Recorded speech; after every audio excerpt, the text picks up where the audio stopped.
Hello, everyone. Father Norm Douglas. By the time you watch this, it'll just be a few days before my 77th birthday, which is on February 27th.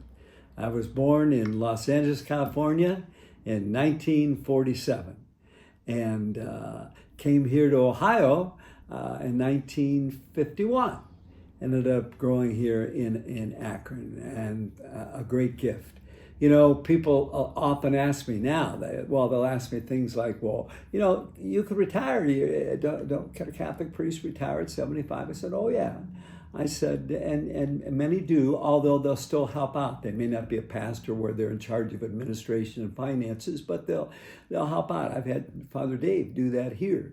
And people said, well, you could do that. And I said, well, again, God's made each of us, wired each of us, gifted each of us in different kinds of ways. And for me, now this June, 50 years a priest since I was ordained when I was 27, not been difficult for me. As I'm sure for some guys, maybe their temperament, some guys I know that I've talked to, and they're wonderful, but maybe they're not as extroverted or not as able to adapt to everything you have to adapt as a priest. They still do a wonderful job. They touch many lives. As I've said to many people before, it's not that great a virtue in me because in a way I'm gifted in such a way where for me, being a priest, meeting a variety of different people through the years, having days, change from time to time, a funeral comes in or have to adapt. That's all been rather natural to me. So natural and so life-giving for me that was one of the reasons I didn't want to retire. For me, that would have probably been more difficult. And I know we can all serve God in different ways. I'm really glad for some of my priest classmates and so forth who are quieting down, but who are helping out in a lot of ways.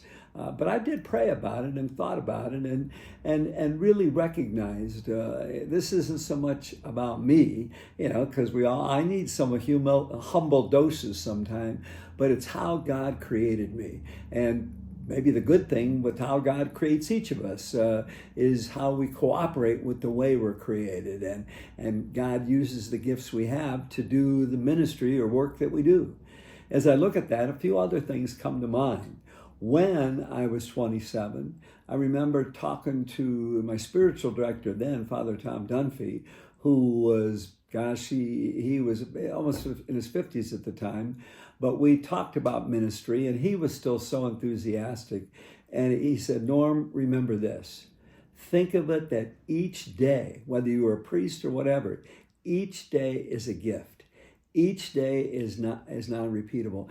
Each day is a day in which you have a chance to be vital, a day in which you have a chance to love and be loved, a day in which you have a chance to maybe touch somebody else's life in even small ways.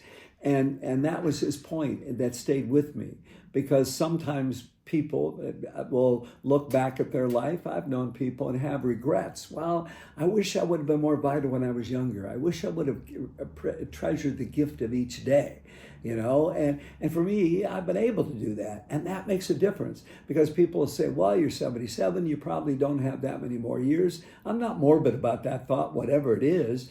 But no, I look back and say, wow, since I was 20, 21, each day I've experienced this gift. So I've had a lot of gifts, and I can say it's blessing. I don't have really any regrets. Have I been perfect? No. Probably have I hurt a human being here in some way?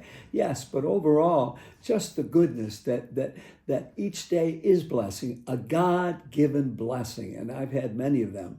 And I pray even some of the younger guys that are becoming ordained, I say to them, don't wish, oh my gosh, my ordination is a year from now. I can hardly wait. I remember when I was preparing for ordination and some of the guys would say, oh, we still got 6 more months to go. Even then, I'd savor the day, that particular day, and relish that so I could live in the present moment and experience God's goodness and blessing in the present moment and God's inner peace and direction in the present moment. That's where we experience God and where we really are open to the presence of each other. So that's been a gift. And I think for me, another piece of this And I've mentioned Esther Potter to you before.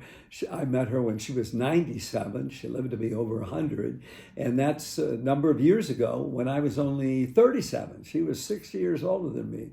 I was a pastor in a parish, and I saw she was so vital and so purposeful. And the beautiful thing about her when I met her, and I probably shared this, that I'd say, Esther, you want to take some bulletins? What are you doing? Well, I'm taking the church bulletins, and I'm taking some cards, and I'm taking some poetry I've written to the old folks' home.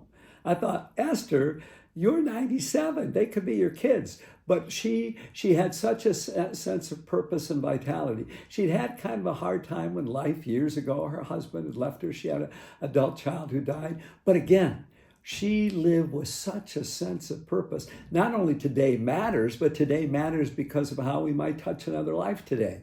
So that's also been for me. At this age, whatever age, my prayer that from Esther is that even if I'm bedridden someday, she was bedridden eventually at 101, but she still had a sense of purpose because from her bed, she could pray for other people. She'd hear about things that were going on with people or watch television and see some struggle somebody was going through. She'd pray for them while lying in bed, having still a sense of purpose up till the time she died. In fact, we talked about that. And I said, Esther, another beautiful purpose you have, you're showing me, you're contributing to me the purpose of showing me how to live each day to the full and how one day to die and let go and believe that the next life is, this life is only just the beginning of something even more beautiful.